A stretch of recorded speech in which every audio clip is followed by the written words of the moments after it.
Salut à tous. On va prendre un nouveau support et une nouvelle tentative. C'est jamais que la 8e fois que je tourne la vidéo, mais bon, j'espère que cette fois c'est la bonne. Je vais vous présenter le premier bilan d'achat du mois de février, sachant qu'il y a eu une deuxième partie du mois de février qui était relativement conséquente. Vous avez vu notamment le unboxing de la Fnac que j'avais fait avec les cartes jackpot. Donc on va commencer maison d'édition par maison d'édition. Avec Journée Beyond Even chez Pika. Donc Journée Beyond Even a un style graphique assez assez particulier et assez simple. C'est un manga qui est l'histoire d'un road trip avec deux adolescents, initialement en tout cas, à travers un Japon post-apocalyptique. Et c'est plutôt pas mal du tout. Alors il y a beaucoup d'intrigues, on est quand même dans une expectative un peu importante, on sait pas trop qui va où, et dans quel sens ça va se dérouler. Mais bon, moi j'aime bien, c'est plutôt un bon manga. Un deuxième manga de chez Pika, donc ça c'est Pika Character Design, c'est vraiment un truc de collectionneur pathologique, je suis pas sûr du tout de l'ouvrir un jour ou l'autre, mais bon, sait-on jamais. Eden Zero, tome 18. Alors Eden Zero, tome 18, alors il faut savoir quand même que Eden Zero, je n'ai pas commencé du tout ma lecture. Eden Zero, pour avoir vécu les sorties de Rave puis de Fairy Tail, à chaque fois j'ai commencé les séries, je les ai pas terminées. Rave, j'ai mis des années à la compléter, et Fairy Tail c'est toujours pas fait. Je sais pas, je dois être au 15 premiers, je sais pas, comme ça, de tête, je sais pas du tout. Donc là j'ai pas du tout envie de prendre de retard avec ce nouveau Machina, et pour l'instant, bah voilà, on en est au tome 18 quoi. Toujours chez Pika, Blue Lock. Alors Blue Lock, le manga de football, le Battle Royale du football comme il est présenté. J'ai pas mal de retard dans ma lecture, donc maintenant qu'il y a le 6, je vais peut-être attendre le 7ème, comme ça j'en ai au moins 5 à lire d'un coup. C'est plutôt... les avis commencent à être dithyrambiques dessus, donc je pense qu'on va commencer à s'intéresser franchement sur cette série. Et puis on va voir. Le dernier de chez Pika, I'm Standing on a Million Lives. Vous apprécierez mon anglais. Je vais attendre le 5ème pour pouvoir l'attaquer. Et puis ce que je ferai aussi, je regarderai combien il y en a au Japon dans l'édition originale. Voir si ça vaut la peine de l'attaquer tout de suite ou bien de l'attaquer enfin un peu vers la fin quoi. Donc voilà pour ce qui est des dessins, ça a l'air plutôt assez propre, hein. Voilà. Plutôt bien réalisé, j'espère que j'ai spoilé personne. On passe chez Glénat maintenant. Glénat Seinen avec Terrarium tome 4.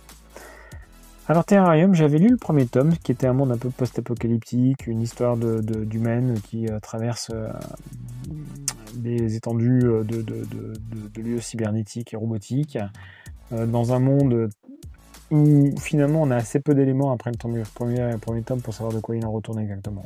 Terrarium, maintenant que le 4ème est sorti, je vais pouvoir les faire tranquillement. Ce sont des mangas chez Glénat, ils sont assez agréables, ils sont assez souples, manga seinen, marron. Donc ouais, on va attaquer ça vite fait. Le deuxième chez Glénat, c'était Shangri-La Frontière, tome 3. Là, pareil, je vais attendre d'avoir le 5ème tome pour pouvoir attaquer. Je pense que maintenant, je vais me fixer à 5 tomes d'affilée les séries pour pouvoir les faire, parce que de toute façon, la pile à lire étant tellement importante qu'on n'est plus à ça près, quoi. Hop là, chez Soleil, ouais, c'est Soleil. Insomniac, tome 4. Alors, Insomniac, je vous en ai pas parlé. J'ai lu les 3 premiers que j'avais empruntés à la médiathèque. Je remercie d'ailleurs la médiathèque de me l'avoir conseillé. Et ben, j'ai adoré ma lecture de Insomniac. Insomniac, c'est l'histoire de ces deux jeunes, ces deux-là, qui souffrent de la même maladie, du même pathos. Ils sont tous les deux insomniaques et sont incapables de dormir chez eux. C'est-à-dire qu'ils sont là, ils regardent le chronomètre tourner. On a deux antagonistes avec le garçon qui est plutôt taciturne, qui est plutôt un peu en mode off, un peu négatif. Voilà, c'est pas la tête de Turc, mais bon, il n'est pas forcément super apprécié par tout le monde, il n'a pas beaucoup d'amis.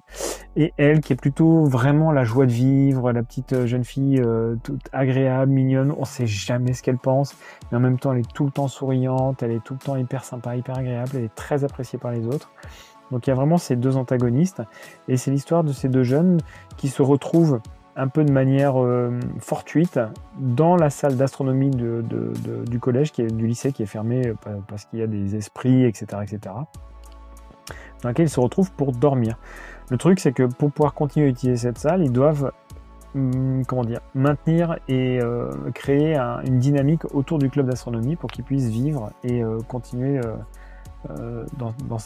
continuer sa route, quoi. Non, c'est vraiment plutôt pas mal. Moi, j'ai adoré ma lecture. En tout cas pour les 3 premiers. Enfin, ça sent le drame, hein. Je ne voudrais pas dire, mais ça sent le drame ce manga.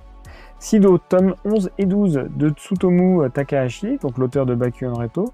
Alors, on appréciera le trait graphique de ce manga, qui est quand même assez dur, assez sombre, assez crayonné, assez chiffonné, Mais voilà, c'est un manga qui... Ouais, ça dépote. Hein. Il y a de l'adrénaline là-dedans, il y a de la testostérone.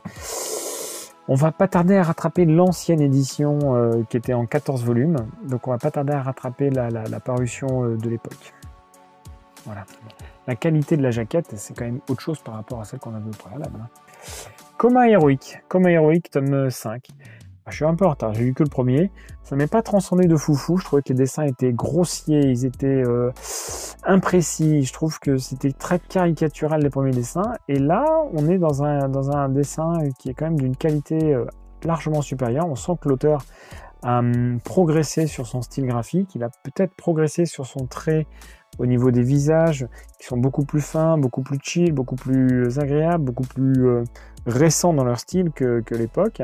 C'est plutôt visuellement pas mal. Alors après, est-ce que c'était bien ou pas? Le premier tome, moi, il m'avait pas transcendé de fou.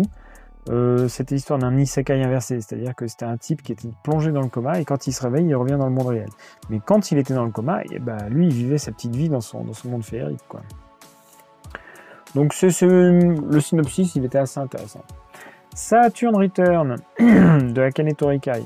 C'est l'autrice de En proie au silence, c'est l'autrice de comment ça s'appelle, de Le siège des exilés et puis de Sans préambule que je vais vous présenter tout à l'heure. Saturn Return, je ne vais pas le dire tout de suite. Elle a un style graphique qui est très très propre à elle.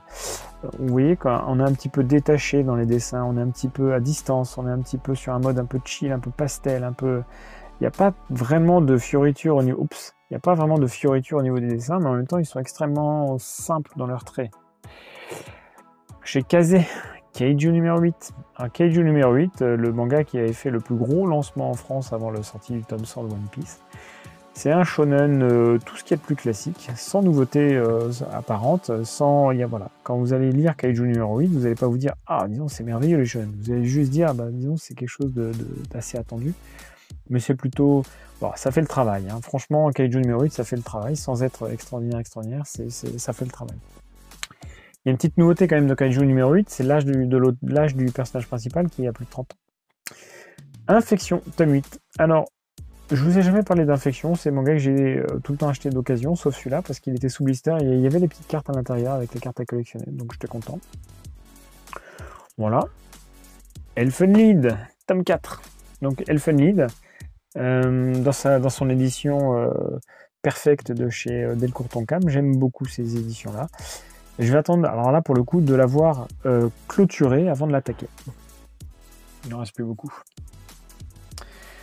Un manga bien pourri que j'ai lu l'année dernière, Siren Rebirth, tome 5. Alors Siren Rebirth, c'est un Manabooks tiré d'un jeu vidéo. J'ai vraiment pas du tout aimé les 3 premiers tomes. Enfin, c'est pas que j'ai pas aimé, j'ai pas trouvé ça. Je trouve ça sans intérêt, quoi. Donc, je lui laisse sa chance jusqu'à la dernière page. Et puis, on verra bien. Chez Kana, Bucket List of the Dead, tome 4 ou 5 4, tome 4. Donc là, je vais attendre le 5e tome pour pouvoir attaquer la lecture. 5 tomes, c'est bien. Ils sont extrêmement fins. Vous voyez, moi, je suis toujours un peu... Enfin, voilà. Il y a moins de 140, il y a juste 140, 150 pages. C'est vraiment tout petit par rapport à un format Kiyun habituel. Donc, Bucket List of the Dead, tome 5. Togenonki, le coffret collector. Alors, j'espère que ça vaut le coup, parce que franchement, j'avais lu l'histoire, les petits chapitres, les petits fascicules qui étaient fournis gratuitement. Ça m'avait pas transcendé de fou, donc bon, j'espère que le manga lui-même, il sera plus intéressant. Chez Kiyun, City Hunter Rebirth. Donc ça, c'est un isekai, un spin-off isekai de City Hunter. C'est l'histoire d'une jeune, donc là je vous spoil pas, hein, c'est dans les 20 premières pages, qui meurt écrasée par un train. Et elle, c'est une geek et une fan absolue de Ryo Saiba et de City Hunter. Elle se réincarne dans un personnage c'est pas le même corps, c'est pas la même tête, mais elle se réincarne dans le monde de City Hunter. Et là, je peux vous dire qu'elle surkiffe puisqu'elle connaît toutes les histoires, elle sait exactement comment ça va se dérouler, elle sait quand Kaori va parler, ce que Ryo Saiba va dire. C'est vraiment plutôt bien fait. Et elle va essayer de ne pas interférer dans leur... pour pas changer le cours de l'histoire. Non, c'est bien fait, moi j'aime bien. Jujutsu, tome 13. Donc l'édition collector du Jujutsu, tome 13. J'espère que... Je sais pas si je vais l'ouvrir ou pas. Je me pose toujours la question. Je suis très ennuyé avec les collectors en ce moment. Je sais pas si je les ouvre ou pas. Spy X Family, tome 7. Alors, Spy X Family, c'est chez Kurokawa. Hein. Kurokawa qui nous ont habitués à faire des jaquettes, vous savez, en double niveau. Hein, voilà. Donc ça, on apprécie hein, ce style graphique assez sympathique. Moi, j'aime bien, voilà, ça me fait marrer. C'est des choses qui me font marrer. Bah, Spy X Family, c'est vraiment top. Moi, j'adore. Tatsuya Endo, il nous a fait un manga qui est agréable à lire, qui est dynamique, qui est vif, qui est assez incisif, avec un humour très simple, mais en même temps très efficace. Le synopsis, il est un peu alambiqué, donc je ne vais pas vous le sortir, mais vraiment, vraiment, vraiment, si vous ne connaissez pas Spy X Family, je vous invite vivement à les regarder. Chez Ototo, hop là, La petite faiseuse de livres, tome 1 et 2 du deuxième arc. Donc là, le premier arc faisait 7 volumes, c'est un manga très chill, très mignon, qui est, que les enfants peuvent lire, il n'y a pas trop de problèmes là-dessus. Et du coup, on s'était arrêté au 7e tome, et là maintenant on attaque le deuxième arc, voilà, tome 1 et tome 2. Maintenant on va passer dans les grands volumes. Hop là, Akane Torikai, on en a parlé tout à l'heure avec Saturn Return. Donc Akane Torikai, c'est chez Akata cette fois, avec un style d'édition très très différent de ce qu'on a habituellement, puisqu'il y a une couverture rigide. Hein, voilà. Le manga à l'intérieur, ben voilà, vous voyez, c'est typiquement ça. C'est un manga, on a l'impression que c'est le storyboard d'un manga. Donc c'est un one shot. Hop là, on va essayer de ne pas mettre tout et n'importe quoi. Regardez-moi ça, j'adore ces dessins là, moi je trouve ça vraiment... Alors je suis pas un grand fan absolu des éditions dures comme ça. Hein. Par exemple, là j'ai lu Dédale récemment, j'avais l'édition intégrale, et j'avais également l'édition normale empruntée à la bibliothèque. J'ai commencé à lire l'édition intégrale en format rigide. Au bout de 10 pages, j'ai basculé sur le manga classique simple, parce que en fait, les mangas rigides comme ça, ils ont un collage ici, un peu rigide, et en gros quand vous ouvrez, vous pouvez pas ouvrir vraiment de manière optimale quoi. Le tout dernier, Solo Leveling tome 5. Alors là je suis particulièrement énervé, c'est un petit coup de gueule contre les éditeurs. J'en ai un peu ma claque en fait d'avoir des éditions sur certains volumes où il faut aller chercher un tome à la Fnac, un tome à Cultura, un tome à Leclerc, un tome chez le libraire, un tome chez... Ça suffit en fait. Enfin, je crois que vous êtes en train de vous foutre de notre GUELE. J'en ai marre de courir à droite, à gauche et de voir tous les scalpers qui passent avant moi tout récupérer puis vendre ça des fortunes sur internet. Enfin, ça me gonfle, ça me saoule quoi. Franchement, je suis saoulé. J'en ai marre. Vraiment, ça me gonfle quoi. Donc arrêtez en fait de nous envoyer à droite, à gauche, essayer de privilégier un... Non, c'est tout le monde ou c'est personne en fait. Enfin, c'est... Enfin voilà, il y a un machin, vous savez, en France, qui s'appelle Liberté, Égalité, Fraternité. Donc, je dis ça pour les Français. Hein. C'est vrai que je salue nos amis belges, nos amis suisses, nos amis luxembourgeois qui regardent la vidéo. Mais c'est vrai que là, on n'est pas du tout logé à la même enseigne pour les différentes éditions. Et franchement, là, je me retrouve avec un tome 5 sans édition, sans jaquette collector. Je l'ai pour le deuxième, je l'ai pour le troisième, je l'ai pas pour le premier, je l'ai pas pour le cinquième. Ça me saoule un peu. Et si c'était juste une jaquette recto verso, on n'en parlerait pas. Sauf que la jaquette des éditions collector, elle est plus grande que la jaquette normale. Donc vous êtes là avec votre manga qui est plus petit. J'ai 2 volumes qui sont plus petits que le reste. Non mais c'est juste saoulant quoi en fait. Donc j'en ai un peu marre. Franchement, je suis saoulé. Je pense que vous avez entendu. En tout état de cause, Solo Leveling, c'est vraiment excellent. C'est une série, ça m'a mis une claque d'enfer. J'ai adoré les 4 premiers volumes, je les ai dévorés. C'est un webtoon. Et donc c'est mis en lecture française, ça se lit en version française, pas en version japonaise. Ça se lit pas de haut en bas non plus, on peut pas sur ce type de format-là. Mais c'est vraiment la grosse claque de 2021. Voilà, c'est à peu près tout ce que je pouvais vous dire en termes d'achat que j'avais réalisé courant début février. Vous avez remarqué que, bon, j'espère hein, que j'étais un petit peu agacé, mais en fait ça me saoule tellement parce que moi je suis un collectionneur depuis des années. J'ai jamais eu de problème pour collectionner les... Oh là, j'ai bougé la caméra. J'ai jamais eu de problème pour collectionner, entre guillemets, pour acheter mes collectors, mes éditions limitées, tout ça, parce que avant on n'avait pas un mode de consommation aussi important qu'actuellement. Et là, ça devient franchement galère pour avoir des tomes. Voilà, on est obligé excusez-moi l'expression, mais on est obligé de vendre son corps pour pouvoir récupérer des collectors, ou bien on est obligé de s'y prendre 6 mois à l'avance. Moi, j'ai du mal à avoir un planning du jour pour le lendemain. Alors, avoir un planning pour 6 mois à l'avance, c'est juste pas possible, c'est impossible pour moi. Donc, je vous remercie d'avoir regardé la vidéo. Je vous remercie également de mettre des petits commentaires si vous avez vécu un peu les mêmes désaventures que moi. Voilà, ça fera plaisir de savoir que je suis pas le seul. Je vous invite à regarder les vidéos des copains, il y a les vidéos en description en bas, il y a dans le Discord Yakuza qu'on partage avec certains youtubeurs. Et ben, il y a quand même une communauté très sympathique qui gravite autour du manga qui s'est installée. Moi, j'adore ce petit monde, j'adore les gens avec qui je discute. Je vous invite également à mettre des petits pouces bleus et puis à vous abonner si ça vous fait plaisir. Moi, en tout cas, ça me fera très plaisir.